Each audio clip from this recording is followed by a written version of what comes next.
محرم کے حوالے سے جتنے بھی سوالات ہیں نا، آج میں سب کو ایک ہی سوال میں نمٹا دیتا ہوں. تو میں جن لوگوں نے بھی محرم کے حوالے سے سوال بھیجے ہیں میں ان کے سوال پڑھ لیتا ہوں اور پھر سب کو ایک ہی جواب دے دیتا ہوں میں. تو پہلا سوال ہے جی، محرم میں کالے کپڑے پہننا. یہ محمود صاحب نے انڈیا سے پوچھا ہے کہ محرم کے مہینے میں بلیک کپڑے پہننا کیسا ہے. اچھا، ایک اور سوال محرم کے حوالے سے پوچھا ہے جی، محرم میں نکاح کرنا کیسا ہے. یہ سوال پوچھا ہے جی ظہور احمد نے کشمیر سے کہ اگر شادی محرم یا سفر کے مہینے میں کی جائے کیسا ہے. کچھ لوگ کہتے ہیں کہ ٹھیک نہیں ہے. اچھا بھائی آگے چلتے ہیں ہم.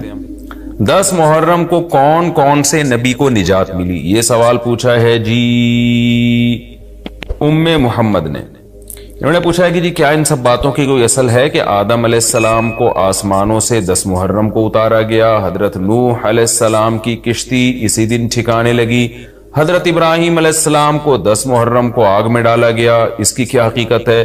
آگے ایک اور سوال پڑھ لیتے ہیں ہم. کیا قیامت محرم میں آئے گی؟ کیا قیامت 10 محرم کو قائم ہوگی؟ محمد فہد نواز ڈیرہ اسماعیل خان سے. اچھا جی آگے پوچھتے ہیں جی عاشورہ کے روزے کی فضیلت. یوم عاشورہ کے روزے کا کیا حکم ہے؟ محمد اقبال جموں کشمیر سے. اسی طرح عاشورہ کے دن کے حوالے سے ایک سوال پوچھا ہے جی 10 محرم کے ساتھ ایک دن کا روزہ ملانا، کیا صرف یوم عاشورہ کا روزہ رکھا جا سکتا ہے یا 10 محرم کے ساتھ 9 یا 11 کا روزہ ملانا بھی ضروری ہے؟ یہ سوال پوچھا ہے جی ساجد صاحب نے کراچی سے. عاشورہ میں قضا روزے کی نیت کرنا، کیا کسی کے قرض روزے رہتے ہوں اور وہ عاشورہ کے دن میں قضا روزے کی نیت بھی کر لے تو وہ قضا روزہ ہو جائے گا یا نہیں؟ یہ محمد اسماعیل نے راول پنڈی سے پوچھا ہے جی محرم کے دنوں میں روزے رکھنا، یعنی محرم کے عام دنوں میں روزے رکھنا. یہ سوال پوچھا ہے جی کیا محرم کے پہلے تمام 10 دنوں میں روزے رکھ سکتے ہیں؟ یہ صوبیہ ناز صاحبہ نے پوچھا ہے کرناٹک انڈیا سے.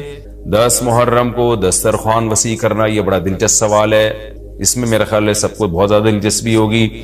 10 محرم کے دن دسترخوان وسیع کرنے کی کیا فضیلت ہے جبکہ 10 محرم کو روزہ رکھا جاتا ہے؟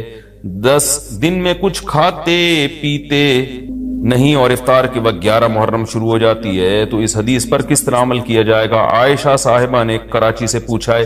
اور ایک اور سوال ہے جی محرم میں حلیم بنانا کیسا ہے؟ کیا محرم میں شوقیہ حلیم بنانا اور کھانا جائز ہے؟ محمد زبیر.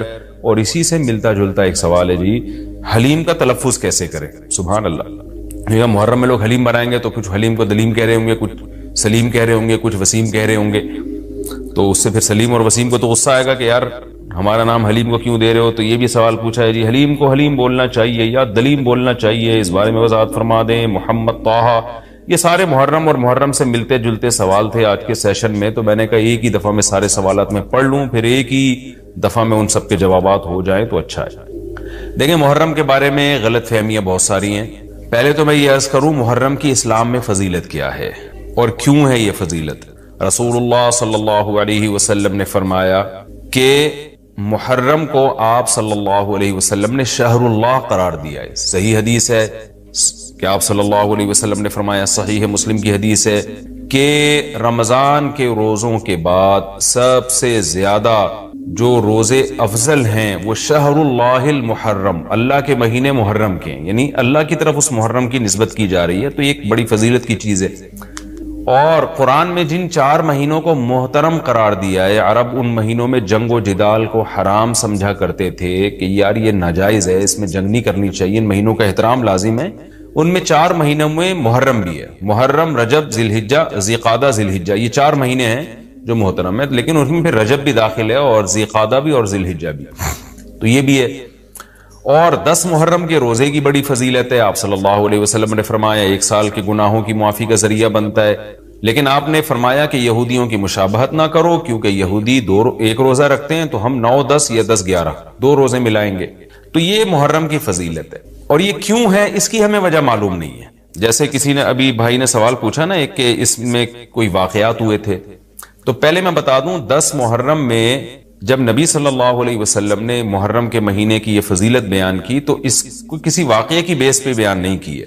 اس بارے میں جتنے واقعات ہمارے پاس منقول ہیں کہ آدم علیہ السلام جنت سے زمین پہ آئے تھے، یا قیامت آئے گی اس دن، یا یہ کہ اور پتہ نہیں کیا کیا ابراہیم علیہ السلام کو آگ میں ڈالا گیا، یہ سب من گھڑت ہیں، اس کی کوئی حقیقت نہیں ہے، موضوع روایتیں۔ البتہ اس دن موسیٰ علیہ السلام اور بنی اسرائیل کو فرعون سے نجات ملی تھی، اس بارے میں روایت سندن بہتر ہے، یعنی اس کو مستند روایت کہا جا سکتا ہے۔ تو وہ یہ کہا جا سکتا ہے کہ 10 محرم کو موسیٰ علیہ السلام اور بنی اسرائیل کو اللہ نے فرعون سے نجات دی تھی، اسی بیس پہ یہودی روزہ رکھا کرتے تھے اس دن۔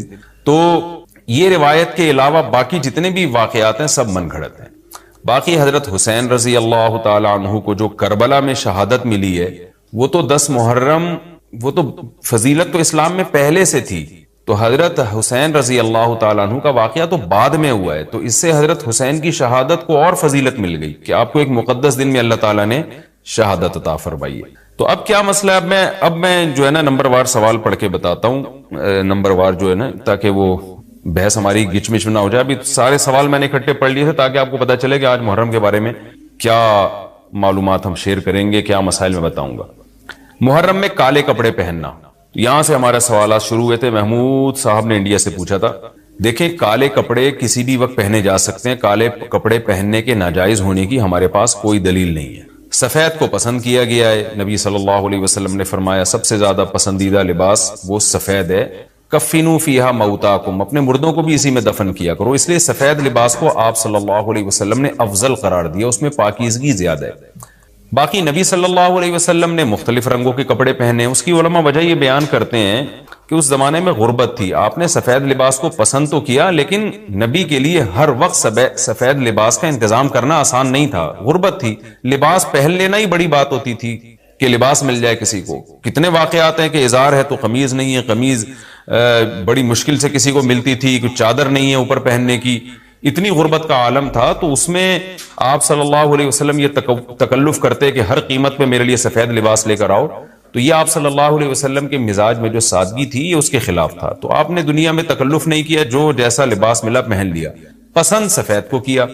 لہذا آج کیا ہے کہ آج اللہ نے لوگوں کو مالی وسعتیں دی ہیں، تو جو لوگ سفید لباس کا معمول بنا سکتے ہیں ان کے لیے افضل یہی ہے کہ وہ سفید لباس پہنا کریں، کیونکہ نبی صلی اللہ علیہ وسلم نے ہمیں اس کی ترغیب دی ہے۔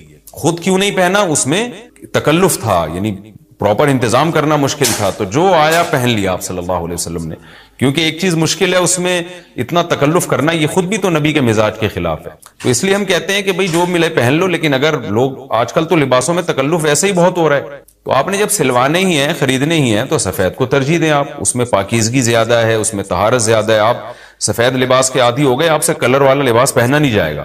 میں نے تو 15-20 سال میں نے سفید لباس پہنا ہے، تو مجھے پتا ہے کہ پھر کلر والا لباس نہیں پہنا جاتا، سفید میں پاکیزگی اتنی ہے۔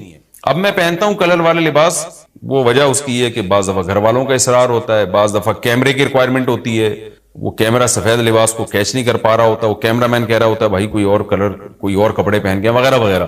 تو خیر میرا عمل تو کوئی حجت نہیں ہے، لیکن افضل یہی ہے کہ سفید لباس کو ترجیح دی جائے، پہنا جائے۔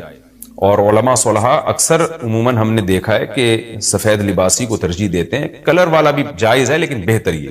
تو محرم میں بھی سفید ہی ہے، سفر میں بھی سفید ہی ہے، ربیع الاول میں بھی سفید ہے، تو محرم میں سفید کے بالکل الٹ کر لینا، کالا پہن لینا، یہ تو بالکل سفید کے اپوزٹ ہو گیا نا۔